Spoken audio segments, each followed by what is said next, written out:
So D, K is for kindly tell me how we are almost at the end of May. You actually rhymed too.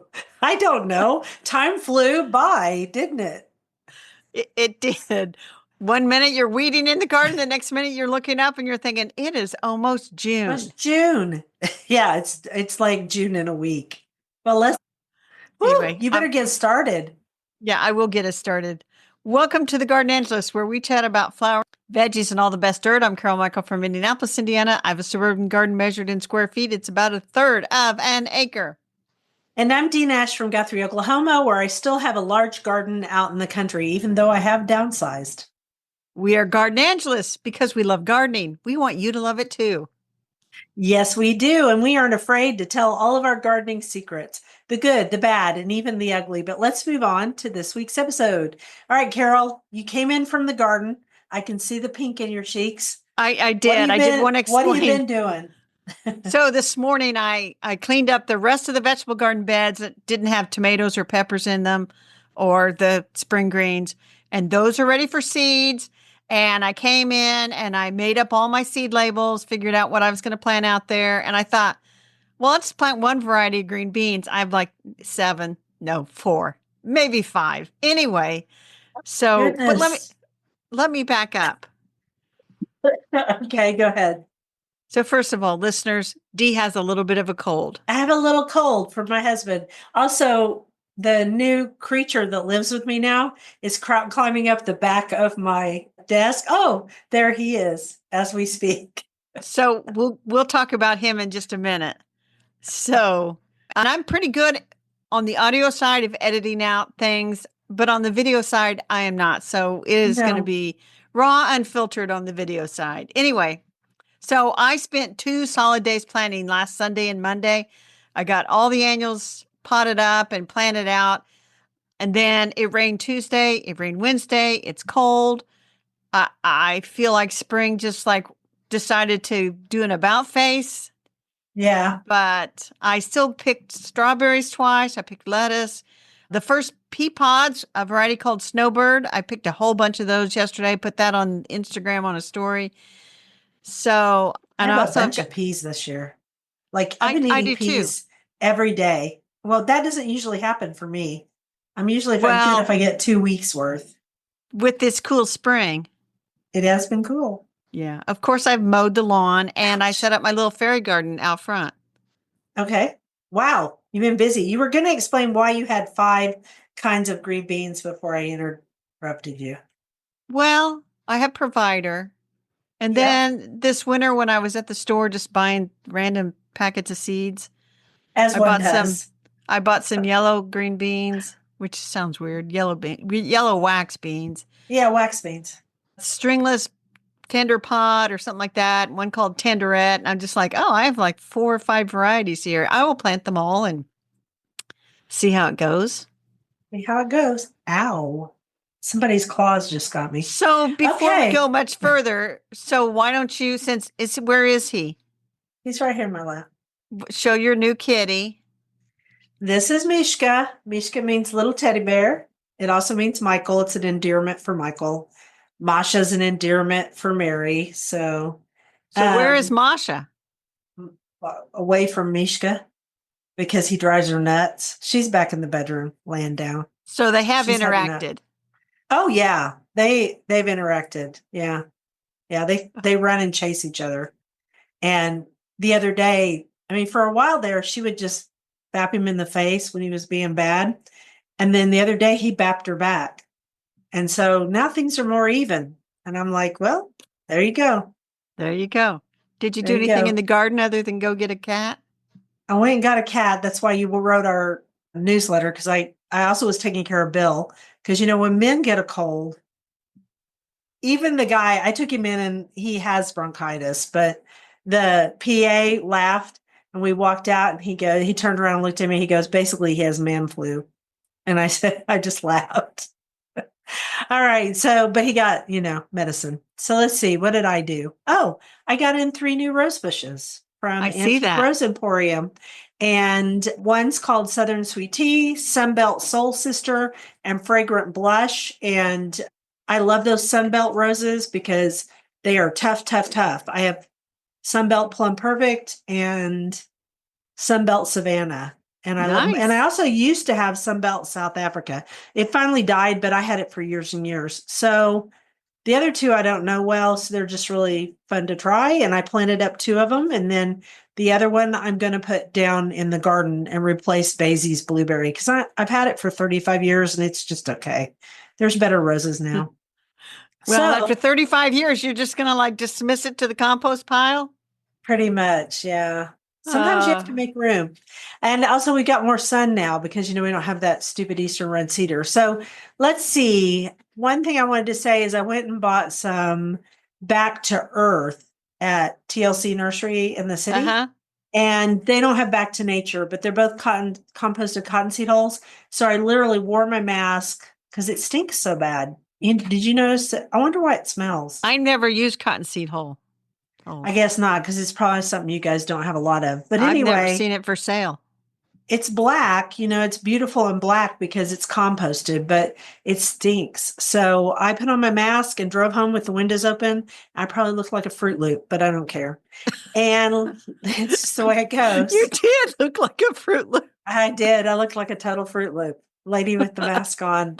And but you know what? I came home and I was fine. So let's play favorites. I've been weeding and Okay. mulching. So what have you been Okay. doing? All right.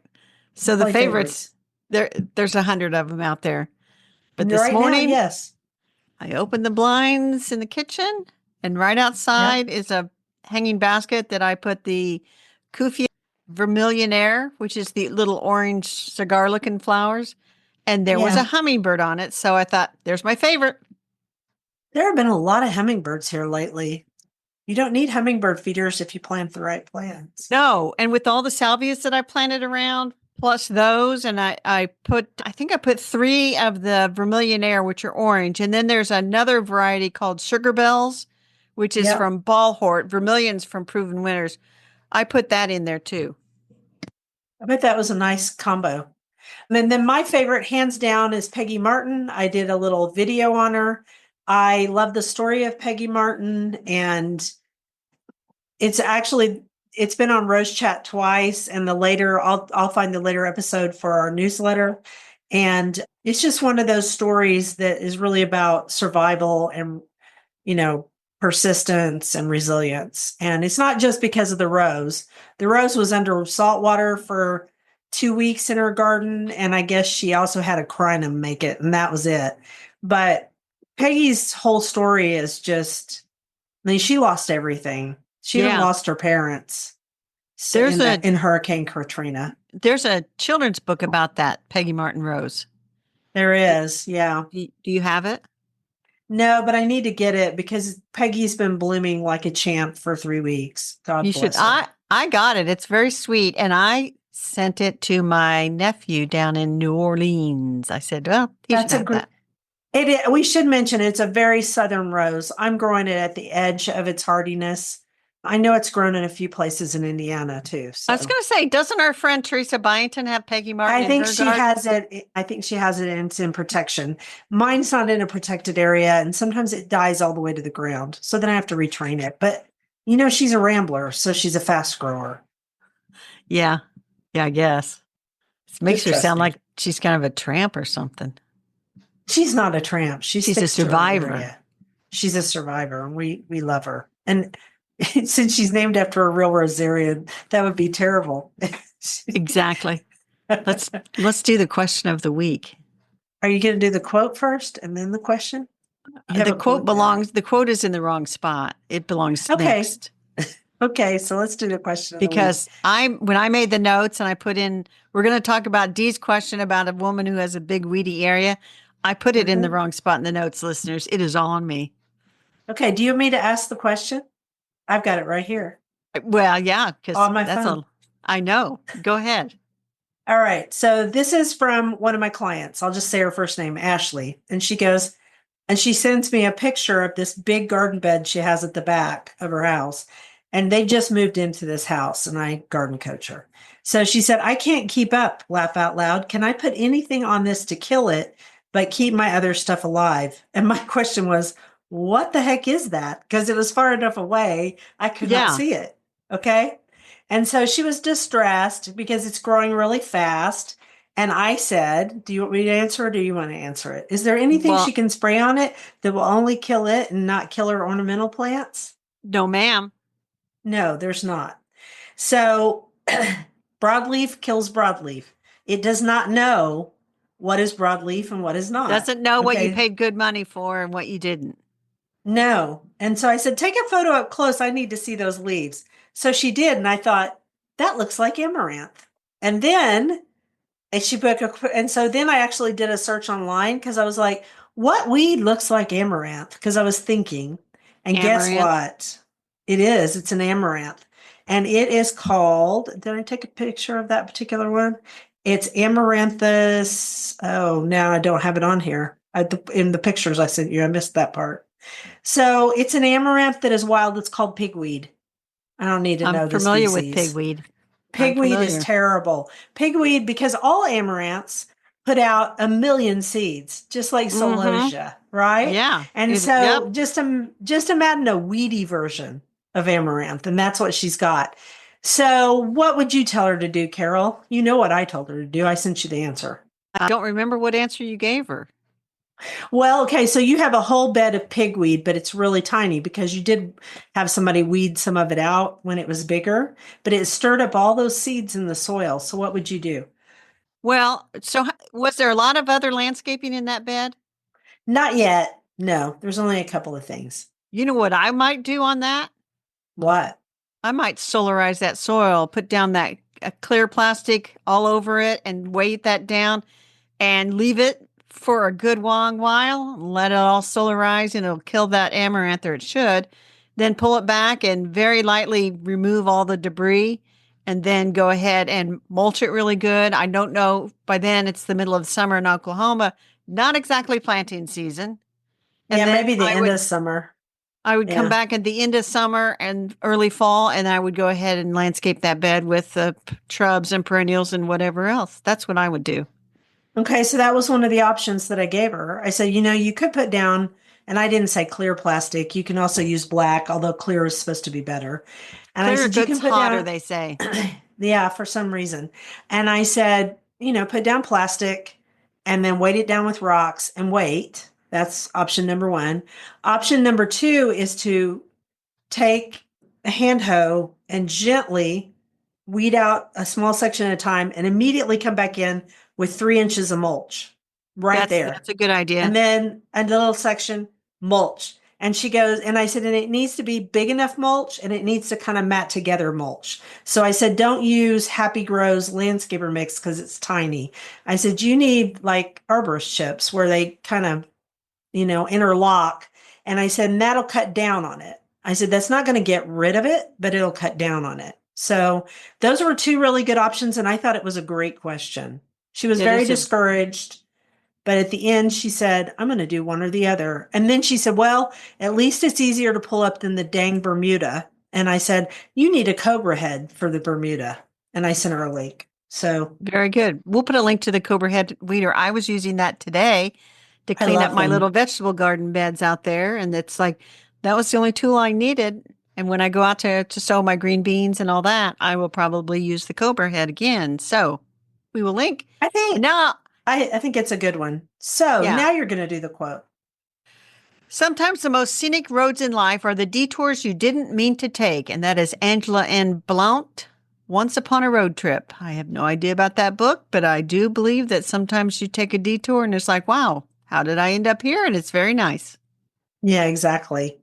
So flowers, K is for, the first one you wrote was Kudzu. no, What? kudzu. Kudzu is Kudzu. bad, Miss Carol. It is, but wait a minute. So remember we have this big bad book of botany? You do, yes. So yeah, because I thought it was really good. And so I thought, here, You bought library, it. take, yes. Yeah. So this is a very beneficial plant. Did you know that?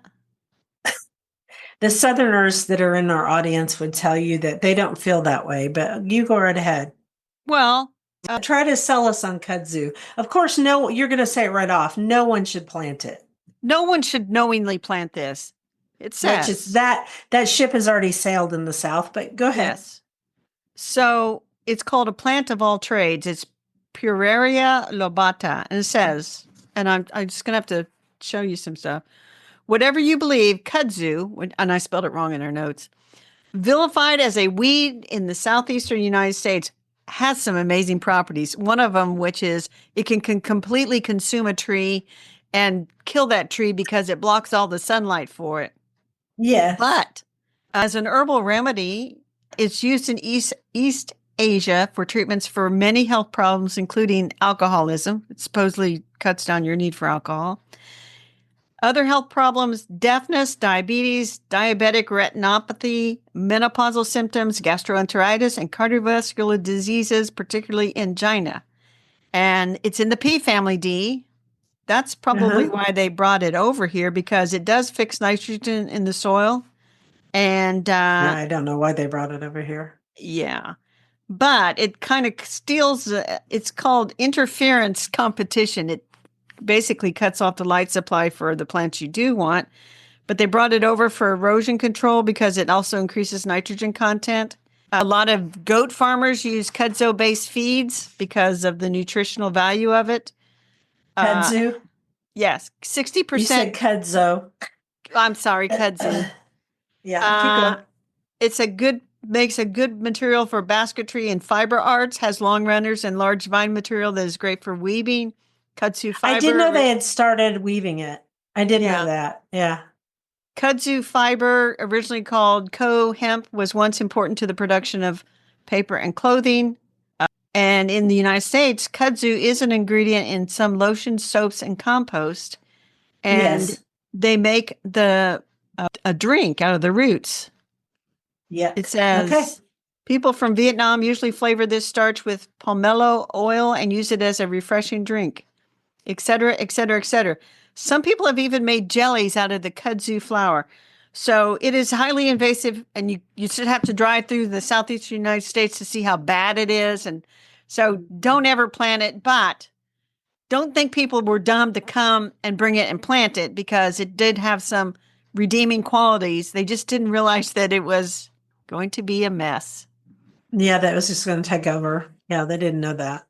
All right, so anyway, the next one is Nephophia, and it's red hot poker plant, and that's an easy one to grow if you it is to grow. But here's the thing. So I went to Home Depot just to see the plants because it was still kind of cold and rainy on Wednesday morning. And I thought, well, I'm heading down that anyway to go to Aldi and Menards. And so they had a whole bunch of those red hot poker plants, and they were all blooming. I'm like, oh, they got them all to bloom early because mine's not near blooming. And I'm thinking, well, people are going to put that out there, and then the bloom's going to be done, and they're just going to have like some spiky leaves. So I could take it or leave it. Yeah, they're going to be disappointed. It's not my thing. I've grown it before, and I'm just not into it. I'll be honest. Yeah, it's just. But if you have a dry garden, it's great. Yeah, people love it. Hummingbirds love it. Yeah, but I mean, yeah. So we're just kind of. How about Kalmia, mountain laurel? Yeah, I tried to grow it and I couldn't grow it because my soil isn't acidic enough. The soil's not acidic enough here. It does have beautiful, mostly pink is what you see. I did get some. I don't know where I got it. I can't imagine if somebody sent it to me as a trial plant, but it is a native shrub. It's native to like the southeastern mountain areas of the United States.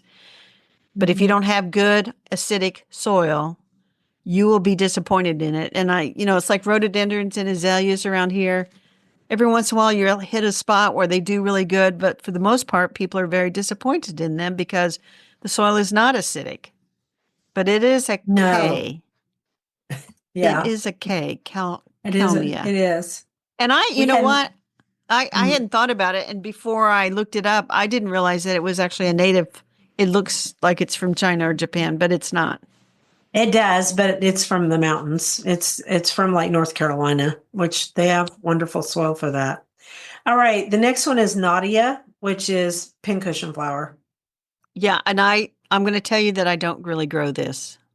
I've grown it. I won't anymore. The end. Okay, moving on. Moving on. We're going to rip through these caves because we're like, no, not that one. Not that one. We're indifferent to that one. So, okay. Colereteria paniculata is the golden rain tree. Boy, And you worked on that one, didn't you? well, I'm very familiar with this tree. We had one in our backyard when I was growing up, and it has yellow It's flowers pretty. in the middle of summer. And then that's followed by some very interesting seed Beautiful. pods that kind of Mm-hmm. hang down. And it is a smaller tree. And so it's very nice. It's not in that backyard Uh-oh. anymore. Uh-oh. I was getting ready to ask you, and I just saw bad news underneath it Yes. because So it's I looked it very up. popular here. Very popular. It is. But I looked it up on the Missouri Botanical Garden page, Yeah. and it's showing signs of being invasive. So then I went to the invasiveplantatlas.org, and there are a couple of counties in Indiana where I think they get on the list because somebody has found it growing in the wild. And that's kind of a sign that it's kind of escaped its native, or it's escaped Mm-hmm. somebody's garden. So I would just be really careful about planting this. I have no substitute for it as far as, other a native tree that would be blooming in midsummer like that. But anyway, So I'm looking at that map, yeah. trying to. It's one of those old-fashioned maps that is hard to deal with. It doesn't appear to be invasive in Oklahoma yet, but boy, down in Texas and Louisiana, southern Texas, mid to southern, and then Louisiana, the Gulf, and parts of Florida, it's bad news. So, well, that's good to know. I wasn't planning on planting one at this stage, but they are pretty. Yeah, they're pretty and they have distinctive foliage and everything. And so one of the things, and I was just going to look it up because there was another K that came across in our email Mhm. today. And if I don't find it, well, I just natter along here. Where did I put that? Because I thought, You know oh, we what? While should you're talk about looking that. for it, I'm going to talk about Kalanchoe. And then you Yes, can look for it, okay? So Kalanchoe is sold a lot in February and it's sold blooming February, March at the store as a house plant. It is a succulent and it's one that I cannot grow. I've killed more Kalanchoes than probably anybody because I kind of like them. And so when I'm really miserable in the wintertime and I'll see one and I'll think, I'll take that home. And then I take it home and I go, that was a bad plan because in about a month it's very sad. So I don't know why, though one of our listeners knows why, they can tell us. Now, did you find the other one? I did. It's beauty bush, which is Colwitzia amabilis. And Proven Winners has it. The color choice shrubs people have it as the plant of the week. The one they have is called Jolene. Jolene. Here's what I remember. Here's beauty bush. We learned about it in college, and this is where my Oh, college professor introduced us to the idea of 2 weeks of bloom, and then the rest of the year it's a big nothing burger. yeah, it's just a great big old And droopy bush. the and well, droopy, but also 10 feet tall. It's a big sucker. I said drippy, but yes, because it looks like it's dripping its Yes. limbs. It kind of reminds Yes. me of bridal veil spirea, which people love, but I'm like, it blooms for 2 weeks and that's it. And it gets Exactly. huge. But But whatever. so Hmm. Jolene gets I'm only looking at it. 3 to 6 feet tall and 4 to 6 feet wide. So I suppose that that's a bit of an improvement. I Um, guess. it says very adaptable and carefree, zones 4 to 8. It says grows well in moist soil types with good drainage. Do be mindful of overwatering as it does not respond well to extended sogginess. Yeah. Best left to grow naturally again because of that arching habit where it just kind of flows down. So we'll add that one to the list and maybe provide a link. Okay. Maybe. Maybe. Or, Okay. if we're kind of lazy, maybe not. You do that quote, we'll talk about vegetables. Herb gardening has been compared to chamber music. Both are best appreciated in small places, for they have an intimate quality lost in a large hall or a big garden. And that's from Helen Morgenthau Fox. I agree with her because it is hard to enjoy herbs unless they're kind of grouped together in a smaller space. That's why I have them at the edge of my potager, because they do really well there. Yeah. And I'm Yeah, they're hoping to pretty. find a small space to establish a true herb garden instead of having them scattered here and there. But let's talk about vegetables. So kale is our first K. Yeah. So many ways to grow it. So many types. Ornamental to the just delicious. This is a little bratty cat that is driving me crazy. He keeps grabbing my leg with his little claws. Right now, I'm growing the Toscana type, the blue, because I think it's pretty and it tastes good too. But I'm having trouble with earwigs this year. Earwigs are eating everything, and it's not just my garden, everybody's garden. And I think it's because we've been so wet. I have not had problems with earwigs. I'm growing just a few kinds of kale too. And I think that I forgot to look what varieties they were. One is smaller than the other. And I've been cutting some of the kale to add to the lettuce for my weekly or my daily lunch salad. And I Yeah. noticed the other day a little green worm in the sink, and I'm like, you came in on the kale. Yeah, I had one come in too. And it's that time of year. I saw some cabbage moths dancing in the air, and I thought, yeah, you guys, turkey Yeah. lurkeys. Soon there'll be eggs everywhere. So kale's easy to grow. Early in the spring, just plant that baby right out there and you'll have more kale than I mean, it's actually easier than lettuce, I think. It's really easy. And someone asked how it went when I threw down seeds in January in the snow. It did fine. It's come up. You have to protect it a bit if you have earwigs, It's but really there's only cold so hardy. much you can do. It is extremely cold hardy. In fact, I've had it where I've grown it all winter long and then just eaten it all winter. It gets big and kind of ugly. So it's the color of him, the Toscana is. Yeah. Carol's So like, that cat is driving me nuts. so the other thing we talked about was Kalettes, which was a big thing, what, 8 or 9 years ago they came out with these where they crossed Brussels sprouts with kale and they came up with this Kalettes. And Yeah. for everybody to know, I looked it up on Johnny's traditional hybridizing methods. This is not GMO or anything crazy. No. But you don't see them anymore. No, they didn't take off. They were like little bitty kales. Everybody went, why? Well, it was like all the gardeners went, well, why would we eat that? Well, it was like a little floret of kale that would grow in the leaflet of the plant. And so when I looked it up, the first page and a half of the search was all these recipes for it. And then I'm like, I had to look up Kalette seed source, and then they started popping up. And so Johnny's has just one variety. Yeah, I don't think they did so well, but they were kind of a fun little oddity, sort of like cucamelons. Cucamelons were a huge thing for several years, and now it's kind of like some people grow them, some don't. Yeah. So if you're big into kale, or if you're a gourmet chef, because I did not look, my chef's book is right here. I did not look to see if.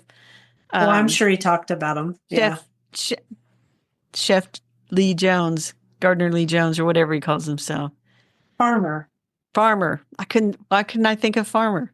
Farmer Lee Jones. I don't know what he has to say about Kalettes, but I am sure that they're in his book somehow. And I'm sure they are. They look like Brussels sprouts with little kale bits coming down the sides. So if you want a Brussels sprout that doesn't look like a Brussels sprout, the Kalette is for you. And I don't know that they taste any. I don't know what they taste like. I haven't had them. I did not ever have the privilege I don't know if it was a privilege, but yeah, Kalettes is in here. Sure thing. I should have looked this up beforehand, like I was prepared or something. So yeah, he just has it as a little box. And that's it. Yeah. I don't think they were super popular. Yeah. I don't know. This is another thing that would grow well into the winter. Can we go on to kohlrabi? We can go on to kohlrabi. And kohlrabi is also, you can look it up if you want to. Kohlrabi is also called German turnip or turnip cabbage, and it's a biennial. And this year, Terracotta Nursery up in Guthrie had kohlrabi. They had little plants. I did not buy them. I've never grown kohlrabi, but it is a cold crop. It's in the same species as cabbage, broccoli, cauliflower, kale, Brussels sprouts, Kalettes, collard greens, Savoy cabbage, and something called Gai Lan, which is, I guess, a Vietnamese or, Thai cabbagey thing. Yeah. So it Well, can be eaten raw or cooked. And I've eaten it. Have you eaten it? I have because my dad used to grow kohlrabi in the garden. It was one of Then you his know more earliest about food. it than I do. Well, I mean, I'm not going to say that I was in love with it or anything, and I certainly haven't grown it. And one of the things that Farmer Lee Jones says is it's often mistaken for a root crop because it's that big bulbous base that you're harvesting, Yeah, but that's really the stem. It's not really the roots. I didn't know that So, because yeah. I've never grown it. So interesting. They It is not the same species as a turnip, though. no. And what everybody suggests is that you shred it like cabbage for slaw, that you could make a slaw out Yeah, of it or shred it for a yeah. salad or whatever. So anyway, it's kind of interesting. Will I ever grow it? I don't know. I'm not going to. You want to do the next quote? I've got to put that big heavy book down and then I will do the Okay. next quote. If you want new ideas, read old books. Shane Parrish. True that. And if we had been smart So girls, we would have had an old book, but we have a new book. Night it's Magic. called Night Magic: Yeah. Adventures Among Glowworms, Moon Gardens, and Other Marvels of the Dark. And it's by Leanne, I'm going to pronounce it wrong, maybe Henyon. And she has been a New York Times bestselling writer because of her other book.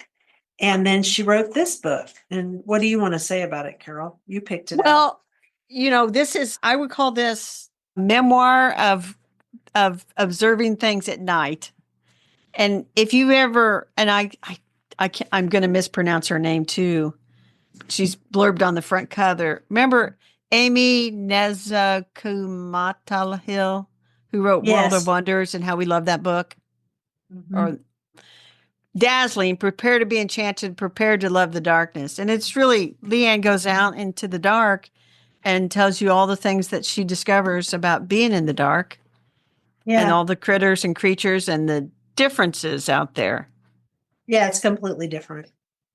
I think it's cool because she has two quotes at the beginning, and one is a Wendell Berry quote, and the other I one's saw Henry that. David Thoreau. And, Yeah. out here where I live, the dark is very different at night. Yeah, because Well, now sometimes here I visit at your house too. we have too Well, much you light guys have pollution here. lights. Yeah, we don't Tons have of light lights. pollution. And in fact, there used to be an observatory by Mooresville, Indiana, that had to shut down because too much light pollution from the city kept encroaching upon it. And so they ended up shutting that thing down. But when I was looking through this book, it reminded me of a couple summers ago, we got all hooked on the Duchess of Devonshire. And Yes, somehow Devo. that led to Guernsey Island. And then we talked about Sark Island, which is a dark skies community where they have Yeah, it no is. lights at night. And so people flock to that island to see the stars as they've never seen them before because there's no light pollution. I love memoirs, so I think I'll like it a lot. I got it from our Yes. library. Yes. So it says, in the glorious celebration of the night, New York Times bestselling nature writer Leanne Henyon invites us to leave our well-lit homes, step outside, and embrace the dark as a profoundly beautiful part of the world we inhabit. Because no matter where we live, we are surrounded by animals that rise with the moon and blooms that reveal themselves as light fades. Henyon explores her home region of Appalachia. She attends a Oh, synchronous she went firefly to event in she went to the Tennessee, Firefly deal. Yeah. a bat outing in Alabama, and a moth festival in Ohio. In North Carolina, she finds forests alight with bioluminescent mushrooms, neighboring trees full of screech owls. I do hear owls at night around here. I do too. Valleys teeming with migratory salamanders. I never thought I would say the words migratory salamanders together like that. Along the way, she encounters naturalists, biologists, primitive skills experts, and others who've dedicated their lives to cultivating relationship with darkness. It's a You know what? very It kind of reminds me of the butterfly book. The same idea where she went and sought out people and she found out everything there was to know about butterflies. And in this case, she's finding out everything there is to know about the night. It says, we do not need to stargaze into the distant cosmos or dive into the depths of oceans to find awe in the dark. There are dazzling wonders in our own backyards, and fans of World of Wonders, which we've read, Entangled Life, which sounds familiar. I don't think I've read that. And I have not read The Hidden Life of Trees. They'll discover joy in night magic. So anyway, that's a good book. Yeah, it looks really good. I'm Good excited summer about it. reading book because one is more likely to go outside into the dark in the summertime or maybe go on a trip and end up in the So dark. I just want to say one thing about going out in the dark in the summertime here. When the cicadas start to emerge from their shells, I don't think Yes. I'd be out walking around in the trees in the dark because that's when the copperheads come out to eat them. You don't want to Well, accidentally stumble across a copperhead. you are such a killjoy, G. Sorry. Well, that is point well taken. So I've started reading this book. I'm going to continue to read it. This is one of those, I'm going to be dipping in and out of. Actually, it's one that I might like to check out the audiobook too. That might be fun. I think it'd be a good audiobook. I do. So, okay. And I go ahead. was just going to say that's Night Magic, Adventures Among Glowworms, Moon Gardens, and Other Marvels of the Dark by Lee and Henyon. Something All right. different. It has no pictures, so if there's a Kindle version, you could read it on Kindle very easily. Mm-hmm. All right, my quote. Hope is a renewable option. If you run out of it at the end of the day, you get to start over in the morning. And that's Barbara Kingsolver, a really good novelist and naturalist. Yes. Yes. So the dirt is dirt that we've had for a while. Yeah, it's been on our list, and we could what dirt, what dirt, what dirt. And then I remembered we saw on Instagram, there's a 1,000-year-old oak in Scotland. It's called the Skipinish oak, and it was the UK's tree of the year for 2024 or 2025, 2024, I guess. This isn't the one somebody cut down, is it? I hope. No. It says native woodland good. experts had no idea the tree existed until a gathering in 2009. It said that the band Skipinich, which I've never heard of, plays traditional and contemporary Scottish music, knew of the tree and led the conservationists to where it was hidden in a non-native Sitka spruce plantation on Auchnacarry Estate in the Scottish Highlands. Cool. So anyway, that is a very old cool looking tree. I don't know how they figured out it was 1,000 years old, but we'll put a link. Well, it looks 1,000 years old, so I believe them. It looks like it has been around quite a while. Yeah. Have you ever seen the angel oak off the coast of South Carolina on St. John's Island? Mm-mm. I've been to see the angel oak. It was we'll put a link to that too, because I'm just talking off the top of my head. Terrible thing to do. But the angel oak, I think at one time was the largest living organism east of the Mississippi River. And it's in a fenced off area, and I don't know how old it is, but it is. I can tell you because massive. I just looked it up. Okay. It's between 300 and 500 years old. It is 66.5 feet tall with a circumference of 28 feet and provides shade covering 17,200 square feet. That is a big tree. It's a baby compared to the 1,000-year-old oak in Scotland, but. Wow. Yeah. Yeah. Cool. Well, I went and I took a picture of it, and I had to take left side, center, right side. And then that was in the film days. That was how long ago. I got the film developed, and then I taped them together. And I remember that hung in my cubicle at work and then in my office at work. And so the last time I was in a cubicle and work was like 1986. Yeah. 1987. 1987, 88, I guess. So I actually saw it, and I'm going to tell you now, I saw it I'm going to say the summer of 84. There you go. Cool. I was in college. I don't want to hear. Okay, so you want to do the next quote? Many of the arts practiced at home are especially nourishing to the soul because they foster contemplation and demand a degree of artfulness, such as arranging flowers, cooking, and making repairs. Thomas More. Cool. Go Thomas. He's right. He's right. I mean, I love to cook and I love to do all those things. So I even like to iron occasionally. All right, my rabbit hole is I spent a lot of time watching the Chelsea Flower Show on BritBox this week, and I still have more to watch because, as you know, every night they have a little segment on it, and now you can get it on BritBox. So that's I been I very enjoyable. I did not know that it was on BritBox. I did know that Chelsea was like such a big event. There was a nightly recap. Yes, every night, So I started and looking up a it lost was lady of fun. garden writing who died in 1841. Wow, that's a long time ago. Uh-huh. And so it was one of those cold afternoons, and I just started digging around, and the woman's name was Lucy Hooper. Cool. Are you going to write And about her soon? next week, she's mostly known as a poet, but her book has the most beautiful color page. It has 6 color pages in it, which is kind of a big deal, 1841. And actually, Yeah. the book came out after she died, so she never got to Huh. see it. And That's anyway, interesting. yeah, you go down a rabbit hole, and she was an abolitionist in New Huh. York. Yeah. So, But also wrote about gardening.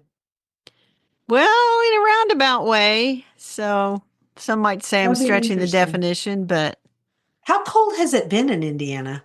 Because you and it's, Teresa have both been talking about it. well, it's been like, I think the highs the last 2 days were in the high 50s. Now, today it's supposed to get up to like 69, which is like, call it 70, 71, and be in the highs in the low 70s for the next several days. But I mean, Tuesday was just completely cold and rainy. Wednesday was cold. I even put on a sweatshirt later in the day. Hmm. Yesterday was kind of cold. I went out and did some stuff, but yeah. Teresa and I are right. It's cold.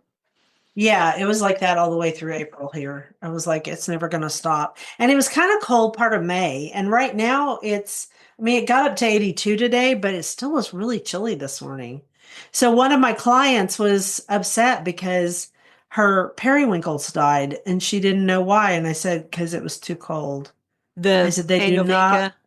the Yeah. Vinca, they do not like cool weather and wet weather. And we had both. And I said, just replant them. They'll be fine. Yeah, because Nothing you that's did. at the greenhouse, that vinca, that annual vinca, that is the last thing that she plants. And people go in there in early May and they think, oh, these are so tiny. And I told this one guy Mhm. because he was looking, he says, I didn't, and I says, they're tiny because it's too soon for these. And she knows that. And that's why she's going to have them ready for Memorial Day weekend, which is the best time to plant them. Yeah. So, I only planted mine a week ago because it's been chilly. so So, anyway, I was able to do well, and I did a bunch of research because I thought I need to write this article early because I thought I was going to have jury duty on Tuesday. and you lucked out. Well, I looked it up right before we got on the podcast because they said by like Yep. 5:30 the business day before, which would be today, Friday, and it already said that I was ended. I am not needed to report. It's like, whew. You were glad, weren't you? Yeah, you just it's like there's this hard stop at the end of the day. Monday's like, am I gonna have to go there on Tuesday? And how long would I be there on Tuesday? Am I gonna be there for several days? Yep. They said, bring your I've done it. lunch. What am I gonna pack for my lunch? Anyway, Yeah. but it Okay, garden was interesting. commissions. You ready? I am. Okay. So I'm going to plant that rose Wait a and I'm going minute, to set Dee. up. You bought 3 roses. I already planted the other two. They're in Oh, pots. aren't you on top of They're things? already done. Yeah, everything's planted. I bought a pelargonium today, real pretty one that I found that was different, and I potted it up before we did the podcast. Like I came home and potted Aren't it you up and some? watered it and stuck it back in there. Ain't, I ain't am, you and some? so I've got to plant the one rose in the garden in the take out Basie. And then what else did I say I'm going to do? Oh, I am going to set up the watering on the deck this weekend. My son said he'd come help me. And then I'm trying to buy 2 concrete containers on Facebook. And I've made an offer, and I think the seller is thinking about it. So we'll see if it happens. If that happens, Basie might get to live. I might just trim him back with the part that's dead and just say, okay, you get to live another year. We'll see. Because then I would That's put that the that's that pot. rose you were gonna get rid of. I'll just put the other rose in a pot if I get these pots. But she hasn't written back. I probably irritated her because I didn't. I think she wants too much for her pots. That's all with me. What are you doing? Weed, mow, mulch. That's the other one. Weed, water, mulch. Well, I'm going to mow and weed. I got to finish weeding in the vegetable garden along the back row where I plant flowers. But I'm all ready to direct sow stuff in the garden. So that's going to happen hopefully today, Friday. If not, it'll be early tomorrow morning. It is time to start trimming some of those shrubs like the lilacs and stuff. They've grown tremendously. And I had put on here that I might have to go to jury duty, but we know that's off the table. Yay. So then, I got to water and want to Are edge you feeding beds. I have a question about your stuff you're doing.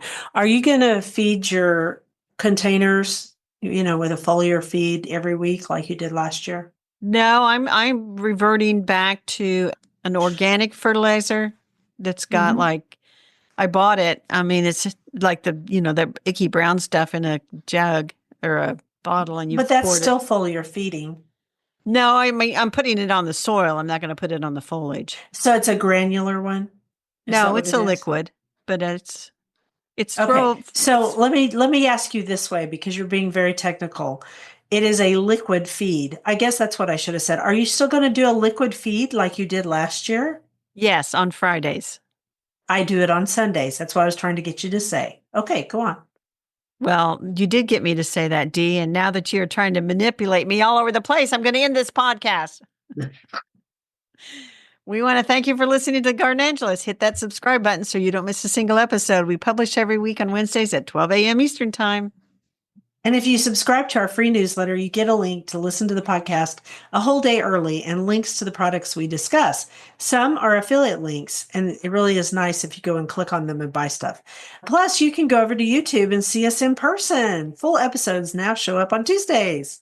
And if you want to help support us, use our affiliate links. If you buy something after clicking through on them, we're in a small commission and it costs you nothing extra. Or you can set up a monthly subscription through Buzzsprout or make a one-time donation through PayPal. Thank you to everyone who has done so. It helps us pay for podcast hosting. It was lovely to chat with all of you over the garden gate. Bye until next week. Bye, everybody.